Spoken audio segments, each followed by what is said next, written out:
Welcome to Orange Weekly, presented by Krause Health. Alongside Nate Mink, I'm Brent Dax. Coming up, who's playing quarterback for the Orange this week? Nate and I will certainly discuss.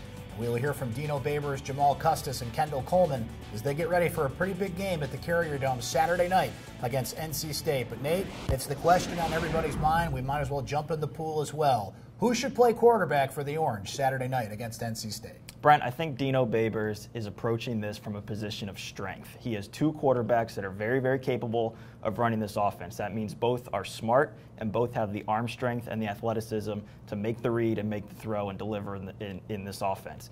I think you're going to see both. I think both are going to give NC State's defense problems. I think DeVito's arm and accuracy can beat them over the top. I think Dungey's dual threat capabilities make that stressful for a defense as well. You know, the old adage was if you had two quarterbacks, you have none. I don't think that's the case anymore. Alabama, Clemson, Notre Dame, these are the top three teams in the country. They have changed quarterbacks this year, so why can't Syracuse use both?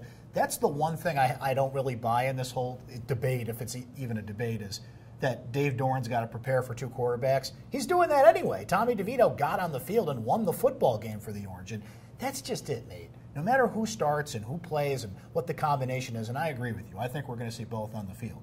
With 5 minutes to go in a one-score game, Dino put Tommy in the game. There's something there, and he kind of hinted afterwards about how North Carolina kind of knew what was coming, so I think you got to factor that into how this plays out against NC State as well. If you think back all the way to the preseason, Brent, Dino said the quarterback position this year, the depth, could be the strongest it's been in this program since Donovan McNabb played here. And I think Tommy's development since he arrived on campus has proven that to be true. And I think, again, you have two guys that can capably move this offense down the field.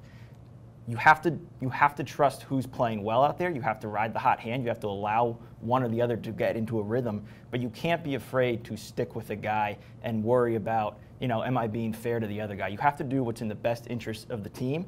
And look, Dino gets it. This is a unique, special position. It's just like having a really good off guard in the NBA, LeBron James, Michael Jordan. The attention is naturally going to gravitate to this position. But if Syracuse is going to be successful, they're going to need complementary pieces to step up. So much of quarterback play is having that pass protection, having those receivers be on the same page, running the correct routes, getting a clean release downfield.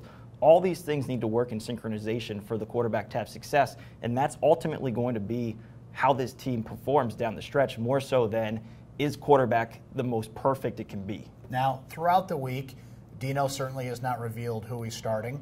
Eric Dungey and Tommy DeVito were not available to the media. You said Dino's playing this well. How about how the team is handling this, how Dino is handling this, keeping things as close to the vest as possible? It's not good for you and I in the media, but team-wise, I think he's playing it right. I think he is too, Brent. I think the most important thing is building and keeping trust within the locker room. And as long as he's crystal clear with the guys inside that building, this can work. I mean, we have seen two quarterbacks perform many, many times throughout the history of college football, sometimes successfully, sometimes unsuccessfully. Even at Syracuse, we've seen it plenty of times. Absolutely. And again, it is about the entire team coming together and trusting that the best player is on the field in the correct moments, and then conversely, all those pieces coming together and playing winning football. Well, let's hear what Dino Babers had to say about this, and also a little football game coming up Saturday night as NC State visits. It's time for Syracuse Soundbites.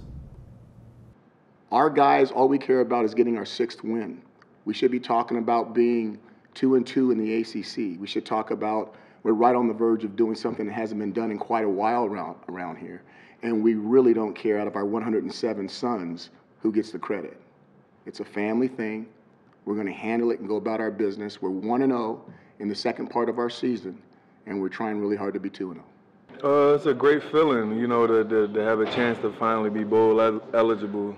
I've been here for 5 years, and I never, been to a bowl game. So, I think it's good for the family. It gets everybody excited about, all the things we work for in the summertime and all the things that we expected to do. But we try to not let that get to our heads. Like I said, we just want to win every game, so we try to take every game one game at a time. It's major. It's one of those things that you just don't know about it if you haven't been there. And as an opponent, it's something that you can't prepare for. So I'm really excited to have this opportunity in the Carrier Dome on Saturday. How about the fact that you're playing in prime time, 7 o'clock game? I don't care what time we play. Just as long as I'm on the field, got somebody to line up against some good competition, and we'll battle it out and see how it goes. But it could be 12, midnight, and I'm good to go. All right, Nate, here we go. First primetime game at the Carrier Dome in 8 years. And that was Connecticut, believe it or not, the last time Syracuse football played in primetime on a Saturday. This time it's number 22, NC State, and any conversation about the Wolfpack starts with their quarterback, Ryan Finley. He's not only one of the best in the country, he's one of the best in the ACC or by any description. What a challenge for this Orange defense. Brent, he's a bona fide NFL quarterback. He gets the ball out on time. He's extremely accurate with the football, and this North Carolina State receiving group is no joke either. They're very physical, they're very precise in their route running, and they got a headliner in Kelvin Harmon who can stretch the field. And last week, Nathan Elliott for North Carolina was more dink and dunk, take advantage of the short field. He threw the ball 52 times, 325 yards. Ryan Finley can rip it. So this is a Syracuse secondary that's not exactly 100% as well, so that'll be a big challenge for the Orange. And I think when you talk about NC State, let's flip the script a little bit here. Yeah, Tommy DeVito, Eric Dungy, the quarterback situation gets the bright spotlight, but Syracuse has got to run the football at some point against somebody. Well, guess what? NC State's got the number 9 rush defense in the country, so it might not be this week. No, and that's going to be extremely important. Like we talked about in the earlier segment, those complementary pieces have to help out the quarterback if Syracuse is going to be successful. That extends to the defense, extends to special teams, and particularly this week in the running game as well. Well, you know what? NC State's got to come to what's going to be a loud Carrier Dome no matter how many people are at this game. We've seen it before, Nate. Those loud atmospheres. Now it's prime time. The Loud House. How much does that help Syracuse in this game? I think every expectation is 40,000, and we've seen going back to last year on Friday the 13th against Clemson when they had 42,000 in the building, it makes a difference. So home atmosphere, crowd noise, all of that stuff, again, that's one of those X factors, complementary pieces that I think can help propel Syracuse to victory. Even last week when the building was about half full, in those last 5 minutes when Tommy DeVito came in, that crowd was into it and I think helped Syracuse into overtime in that game. Before we go, give me a quick pick, Syracuse-NC State. I think Syracuse wins in a nail-biter and a much low-scoring game than I think a lot of people think is going to play out on Saturday night. Again, I think the crowd noise and the defense are going to rise to the top. I think there's a lot of talk about the quarterback position, and well understood, but I think at the end of the day, this comes down to can Syracuse's defensive line pressure Ryan Finley, and can that crowd noise maybe generate some turnovers and help them out on that side of the ball. I agree that Syracuse is going to win this game. I'm going to go a little more high scoring, 36-30. The Orange take it home. Well, that is Orange Weekly.